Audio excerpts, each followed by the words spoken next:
So hey guys, it's Ziont again, more Battlefield 4, and let me be straight with you from the start. This game, this lobby I was playing, which I probably played 2 or 3 weeks ago, was a YouTube lobby.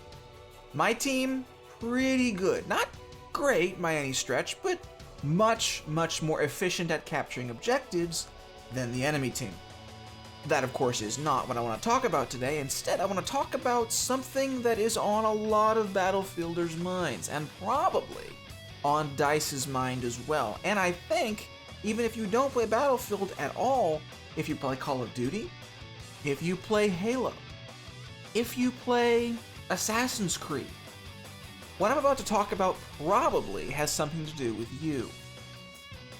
And that topic is Titanfall. But not the fact that, oh, Titanfall is going to kill Battlefield, oh, blah, blah, blah, blah. No. I want to talk about something that I heard in the commentary today by Thunder, yes, a Call of Duty commentator. But it made me think. He said the new Infinity Ward is much worse at developing Call of Duty than the COD 4 and Modern Warfare 2 Infinity Ward was, and as you may know, they are the Infinity Ward that now makes up Respawn Entertainment, or the lion's share of it. And I got to thinking about why, perhaps, that might be the case. And I think I've come upon an answer. This is one of many possible answers, and the actual answer might be a combination of many different answers. But it got me thinking about this.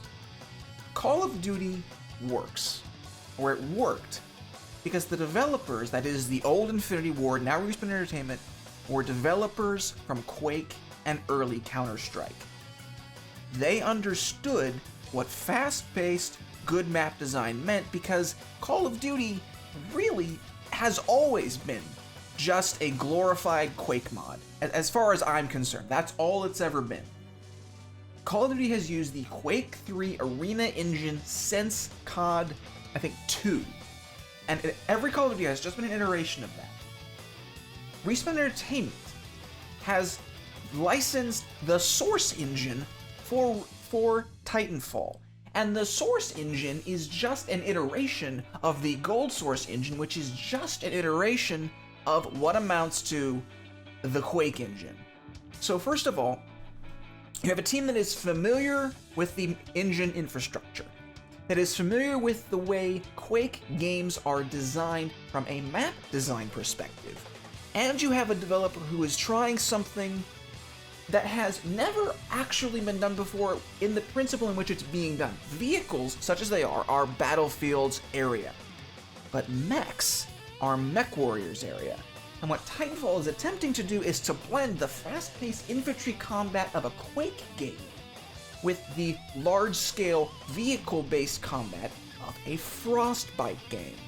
And I think one of the reasons DICE is having trouble is that they have grown exponentially large. You cannot have a team small build a game like Battlefield 4 in the time in which they had to build it. Respawn has had 3.5 to almost 4 years to do R&D, do testing, do gameplay mechanics, do all of this stuff, and because of it, they have a much more complete game. But more importantly, the team is small.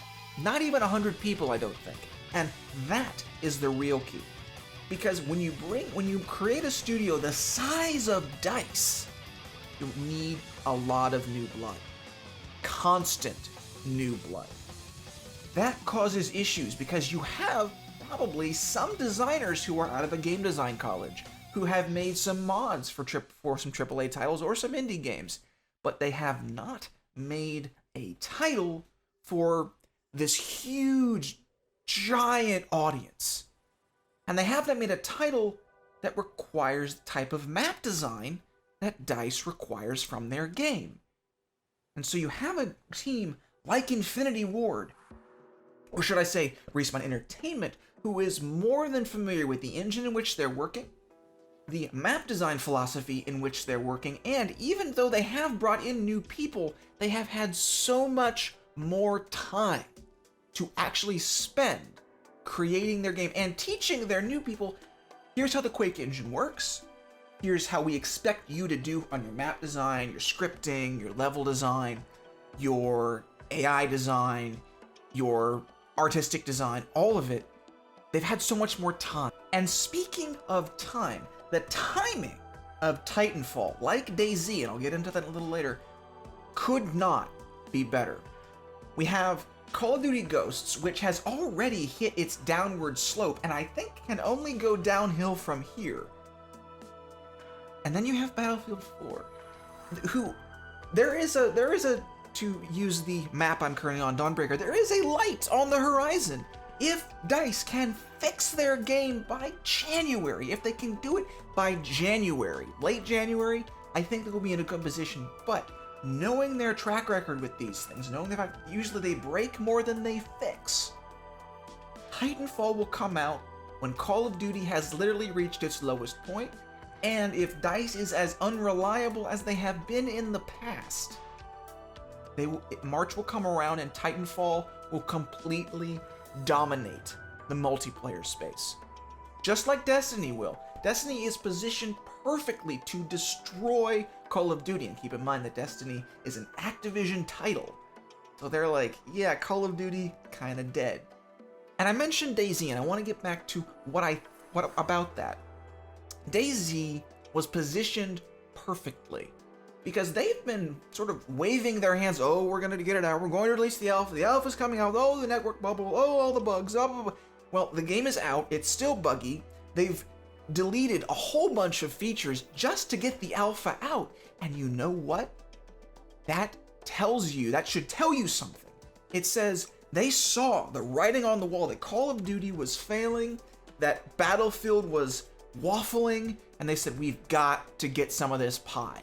And if you watch Twitch TV at all, if you watch YouTube at all, you know how massive, if my British friends will help not get mad at me for using that phrase, how massively successful that game has been, simply because it got out something that showed that there has been progress made.